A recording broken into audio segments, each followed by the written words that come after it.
Bonjour, je vais mettre à votre disposition cette vidéo pour simplifier l'anatomie de l'ovaire.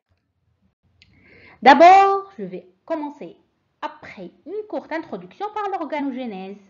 Ensuite, on parlera un peu de généralité concernant les ovaires, leur rapport, leur vascularisation, leur innervation et enfin leur structure microscopique. Donc, les ovaires, comme vous le savez, sont des organes génitaux femelles, paires et symétriques à fonction biologique double et complexe, exocrines par la production d'ovocytes et endocrines par les sécrétions des hormones sexuelles. C'est le seul organe en fait véritablement intrapéritonéal de point de vue ontogénétique. Il constitue avec les trompes les annexes. Sur cette vue, on voit bien les ovaires qui paraissent ici blanchâtres. Maintenant, parlons de leur organogenèse. En fait, la différenciation sexuelle programmée génétiquement se déroule entre la 3e et la 12e semaine. L'absence de chromosome Y est responsable de la formation des gonades féminines. Donc, le développement du système génital a des rapports étroits avec le système urinaire et dérive comme ce dernier du mésoblaste intermédiaire, du sinus urogénital, avec la participation des cellules germinales primordiales d'origine épiblastique. La différenciation gonadique précède celle du reste de l'appareil génital. Elle est sous la dépendance du sexe génétique. Elle passe en fait par deux stades. D'abord, le stade indifférencié. Les gonades sont formées par deux populations cellulaires d'origine embryologique totalement différentes. Les cellules somatiques d'une part provenant de l'épithélium célomique qui vont entourer les cellules germinales destinées à former les gamètes. Les cellules germinales apparaissent dans le mésenchyme extra-embryonnaire autour du diverticule allantoïdien vers la 3e semaine du développement. À la 5e semaine, les cellules germinales primordiales migrent à l'intérieur de l'embryon le long du mésentère dorsal de l'intestin postérieur. Elles vont finalement coloniser les crêtes génitales. Jusqu'à la fin de la 6e semaine, la gonade revêt le même aspect morphologique dans les deux sexes. Cette figure montre l'évolution des gonades indifférenciées sur un embryon de 5 semaines, un embryon de 6 semaines et un embryon de 7 semaines. Donc, dans les figures B et C, on voit bien les cellules germinales qui migrent et colonisent les crêtes génitales.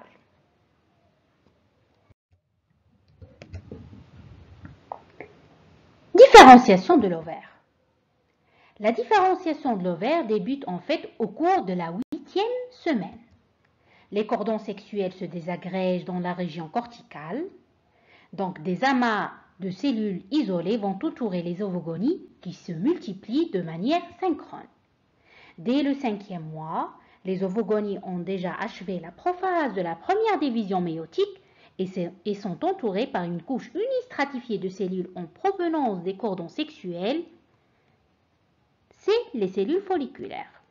Les ovaires subissent une descente depuis leur origine initialement abdominale jusqu'à la cavité pelvienne. Sur cette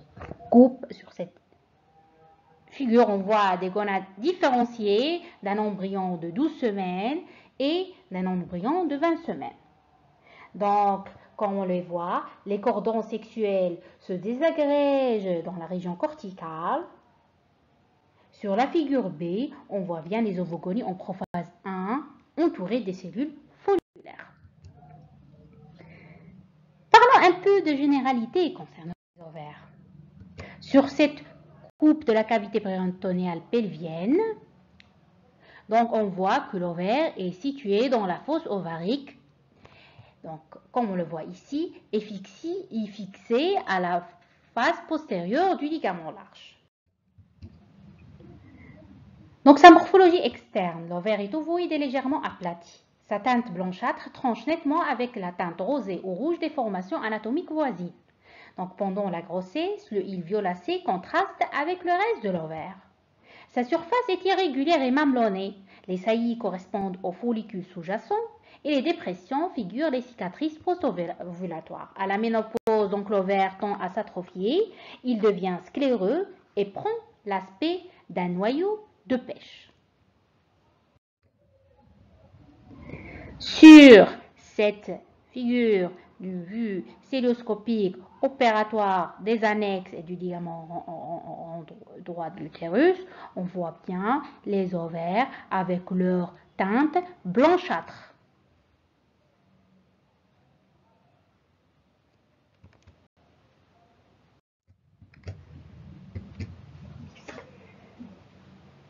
Concernant la consistance, donc l'ovaire est ferme, épaisse chez l'enfant 2 à 3 grammes, chez l'adulte 6 à 8 grammes et après la ménopause 1 à 2 grammes. Il mesure environ chez l'adulte 1 cm d'épaisseur, 2 cm de largeur et 4 cm de longueur, comme on le voit ici. Donc, il double ou triple de volume durant l'ovulation et pendant la grossesse, le poids et les dimensions sont normaux une fois sur deux. Les dimensions peuvent être multipliées par 2, le poids pouvant atteindre alors 15 à 20 grammes. L'ovaire est en fait un organe mobile. Il est situé dans la fossette para-utérine, fixé à la face postérieure du ligament large. Sa direction et ses rapports sont différents chez la nulligeste et chez la multigeste. Donc, chez la nulligeste, l'ovaire est au-dessous du détroit supérieur, à 1 ou 2 cm au-dessus du bord supérieur du muscle piriforme et contre la paroi pelvienne latérale. Son grand axe est sensiblement vertical, son pôle inférieur est tiré légèrement en dedans et en avant par le ligament propre de l'ovaire. Donc ici, on retrouve l'ovaire au-dessous du détroit supérieur, à 1 ou 2 cm au-dessus du bord supérieur du muscle piriforme et contre la paroi pelvienne latérale, donc comme on le voit ici. Chez la multigeste, l'ovaire descend dans la cavité pelvienne, donc son grand axe devient franchement oblique en bas et en dedans, contrairement à la nulligeste où on le voit ici comme étant sensiblement vertical. Des variations plus importantes existent dépendant de plusieurs facteurs, d'abord physiologiques, comme pendant la grossesse, etc. Pathologiques en particulier du seul fait de relâchement de ces ligaments et obstétricales, donc l'ovaire accompagne l'utérus gravide et s'élève généralement avec lui dans la cavité abdominale. Il reprendra sa place le 20e jour qui suit l'accouchement. Concernant les moyens de fixité des ovaires, donc l'ovaire est mobile, il est maintenu par le mésovarium et 3 ligaments. Le ligament suspenseur de l'ovaire ou le lombo-ovarien, le ligament infundibulo-ovarien ou tubo-ovarien et le ligament propre de l'ovaire ou l'utéro-ovarien. Donc, les 3 ligaments sont le ligament suspenseur de l'ovaire ou lombo-ovarien, le ligament infundibulo-ovarique ou tubo-ovarien et le ligament propre de l'ovaire ou utéro-ovarien, et on va parler de chacun à son tour. Donc, d'abord le ligament suspenseur de l'ovaire ou le lombo-ovarien. Donc, dépendant du tissu rétropéritonéal, il est constitué de fibres conjonctives et musculaires lisses qui entourent les vaisseaux ovariques. Il se porte en bas, en avant et en dedans. Il surcroise des vaisseaux iliaques externes à 2 cm en avant de l'urtère. Il entre dans le bassin et forme sur une courte longueur le bord supérieur du ligament large. Il se termine sur l'extrémité tubaire de l'ovaire, comme on le voit ici, en bleu. Le ligament infundibulo-ovarique ou le tubo-ovarien, il est tendu de l'infundibulo-tubaire au pôle tubaire de l'ovaire. Il constitue l'axe de la frange ovarique. Il apparaît donc comme un ligament de captation qui assure le contact entre l'ovaire et l'ovarium. On voit sur cette image le ligament propre de l'ovaire, le ligament suspenseur de l'ovaire ou le lambeau ovarien. Et enfin, le ligament infundibulo-ovarique ou le tubo-ovarien. Le ligament propre de l'ovaire ou l'utéro-ovarien est un court cordon arrondi constitué de fibres conjonctives et de fibres musculaires d'origine utérine. Donc, il est long d'environ 30 mm, il naît de la corne utérine en arrière et au-dessous de la trempe et se fixe au pôle inférieur de l'ovaire. Le mésovarium, quant à lui, c'est un court méso qui unit l'ovaire au feuillet postérieur du ligament large. Les deux feuillets de ce méso se fixent autour du l'huile ovarique, suivant la ligne limitant de péritoine ou ligne de phare, et contient les pédicules vasculo-nerveux de l'ovaire, comme on le voit sur cette figure.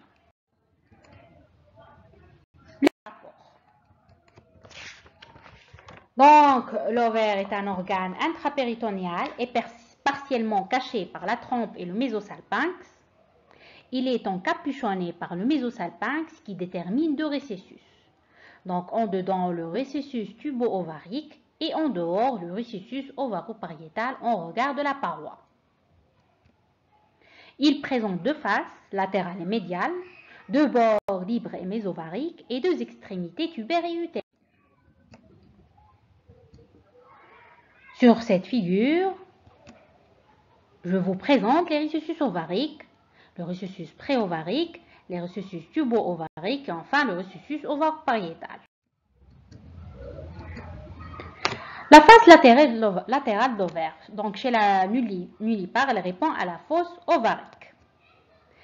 Donc les structures sous-péritonéales qui la définissent sont en arrière les vaisseaux iliaques internes et l'urtère, en avant l'attache pelvienne du mésovarium, en haut les vaisseaux iliaques externes, en bas l'origine des artères ombilicales et utérines. Donc, dans l'aire de la fosse ovarique sous le péritoine, cheminent le nerf et les vaisseaux obturateurs. Donc, sur cette coupe sagittale paramédiane du pelvis féminin, on voit bien l'ovaire dans sa fosse ovarique. Donc, on voit en arrière les vaisseaux iliaques internes et l'urtère. En avant, l'attache pelvienne du mésovarium. En haut, les vaisseaux iliaques externes et en bas, l'origine des artères ombilicales et utérines. Chez la multipare, l'ovaire est plutôt prolabé dans la fosse infra-ovarique. Il répond sous le péritoine, en avant à l'urtère et à l'artère utérine, en arrière au bord du sacrum, en bas au bord supérieur du muscle piriforme. Donc, dans le tissu cellulaire sous-péritonéal cheminent les vaisseaux et les nerfs glutéo-supérieurs.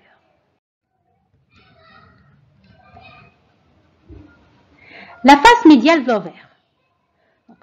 L'ampoule tubaire longe le bord mésovarique de l'ovaire, puis l'infundibulum tubaire retombe sur la face médiale de son extrémité tubaire en direction du bord libre. Cette face répond, comme on le voit sur cette image, à droite aux onces grêles, au sécom et à l'appendice vermiforme, à gauche au côlon sigmoïde. Le bord mésovarique de l'ovaire. Donc, il présente le hile de l'ovaire et donne insertion au mésovarium. Il est longé par les arcades vasculaires infra-ovariques. Il répond en avant à la fossette pré-ovarique, qui est une dépression formée en avant par le pli antérieur et en arrière par le pli supérieur du ligament large. Quant au bord libre de l'ovaire, il est parfois longé par la frange ovarique et entre en contact avec l'urtère lorsqu'il est situé dans la fossette ovarique, avec le sarcome lorsqu'il est situé dans la fossette infra-ovarique.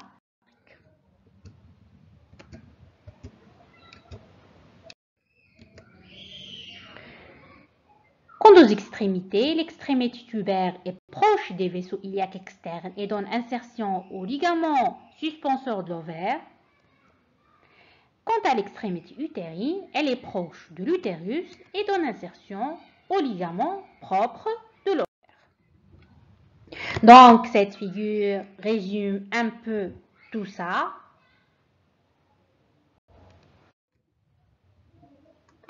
Donc, on passe maintenant à la vascularisation des ovaires. Commençons par la vascularisation artérielle. Donc, l'ovaire est irrigué principalement par l'artère ovarique et l'artère utérine.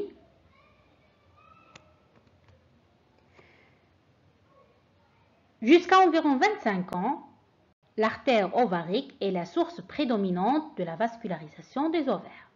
De 25 à 45 ans, l'artère ovarique et l'artère utérine sont de valeur égale. Puis la valeur fonctionnelle de l'artère ovarique décroît plus vite que l'utérine, qui assurera donc seule la vascularisation de l'ovaire sénile. Sur cette figure montrant l'irrigation artérielle de l'ovaire, sur la figure A, donc les deux artères irriguent de façon égale l'ovaire. Sur la figure B, la vascularisation est à prédominance ovarienne et sur la figure C, elle est de prédominance utérine.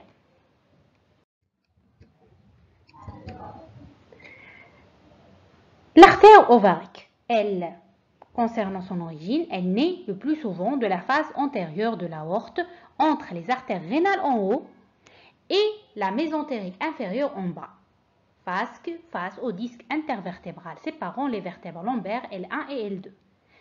Dans 14% des cas, elle naît de l'artère rénale. Donc on le voit ici, donc l'artère ovarique qui naît de la face antérieure de l'aorte. Un peu au niveau du disque intervertébral séparant L1 et L2. Quant à son trajet, donc l'artère ovarique descend dans la région lombo-abdominale puis pelvienne où elle se termine en deux branches. Comme on le voit ici, il y a la branche ovarique latérale et tubaire latérale au niveau du pôle tubaire de l'ovaire. Les rapports de l'artère ovarique. Donc, dans la région lombo-abdominale, l'artère ovarique descend derrière le péritoine pariétal postérieur, accompagné des veines, des lymphatiques et des nerfs. À droite, elle répond en avant à la partie inférieure du mésentère, du mésocolon ascendant et aux artères coliques droite et iliocécales. En arrière, à la veine cave inférieure et au muscle psoas. Puis elle côtoie le bord médial de l'urtère qu'elle croise en avant pour le suivre latéralement. À gauche, elle répond en avant au mésocolon descendant, au mésocolon sigmoïde, aux artères coliques gauche et sigmoïdiennes, en arrière au muscle psoas, puis elle côtoie le bord médial de l'urtère qu'elle croise en avant pour le longer latéralement. Dans la région pelvienne, elle chemine dans le ligament suspenseur de l'ovaire.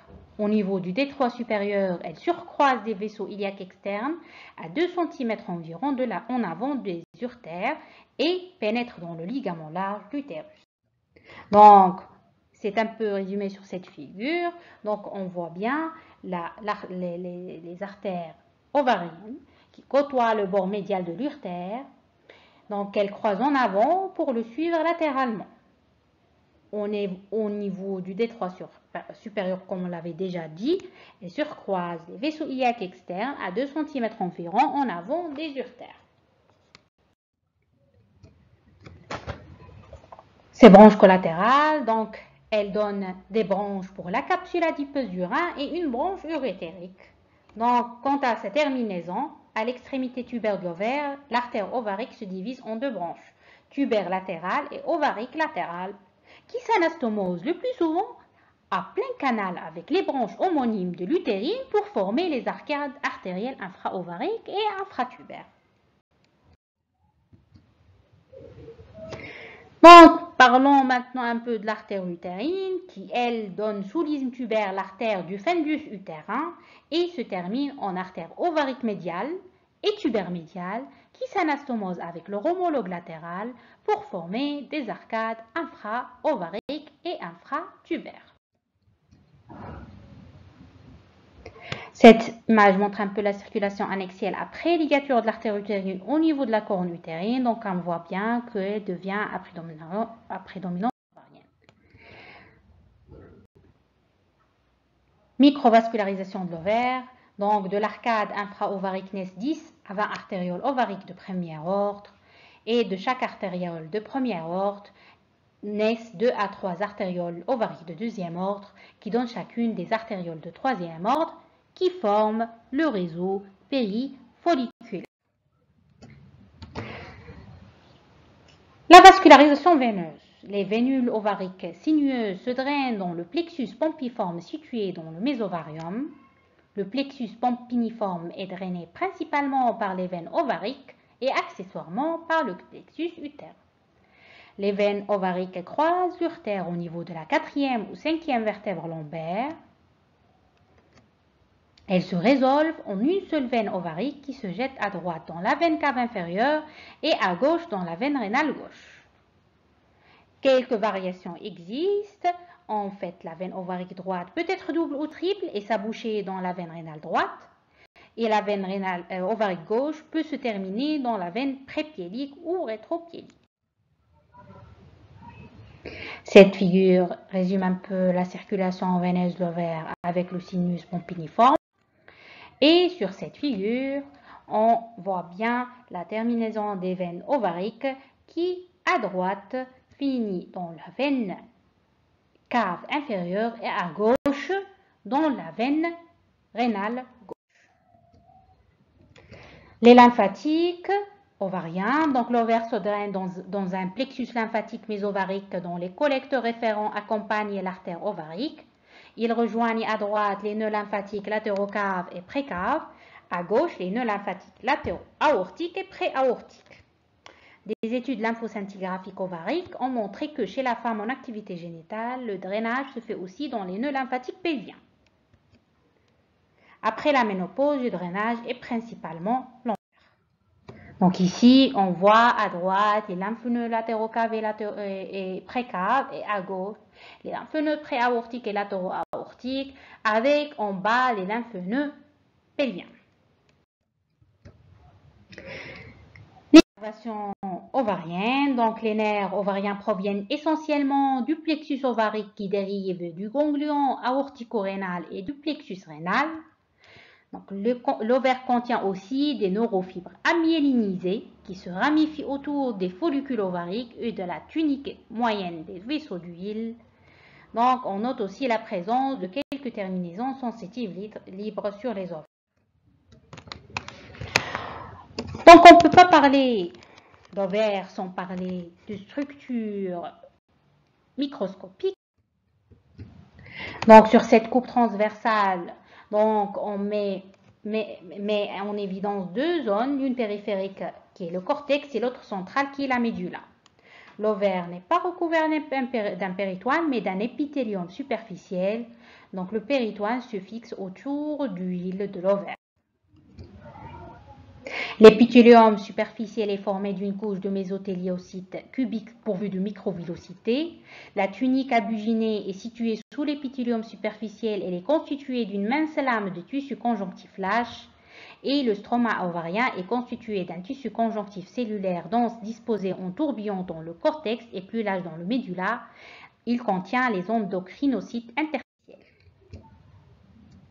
Le cortex ovarique est quant à lui blanchâtre et ferme. Il contient des follicules ovariques primordiaux, primaires, secondaires et tertiaires. Il représente des stades évolutifs successifs. Le follicule tertiaire ou mature est un follicule préovulatoire de 10 à 20 mm de diamètre. Il contient l'ovocyte primaire, des follicules accrétiques, corps hémorragiques. Il représente des stades dégénératifs des follicules ovariques, des corps lutéaux, cycliques et gravidiques. Le corps lutéal cyclique est l'évolution post-ovulatoire d'un follicule tertiaire trompeux et le corps lutéal gravidique est l'évolution d'un corps lutéal cyclique après une fécondation. Il existe aussi des corps blancs, résultat de l'involution des corps. Donc cette coupe représente schématiquement les follicules qu'on avait déjà cités.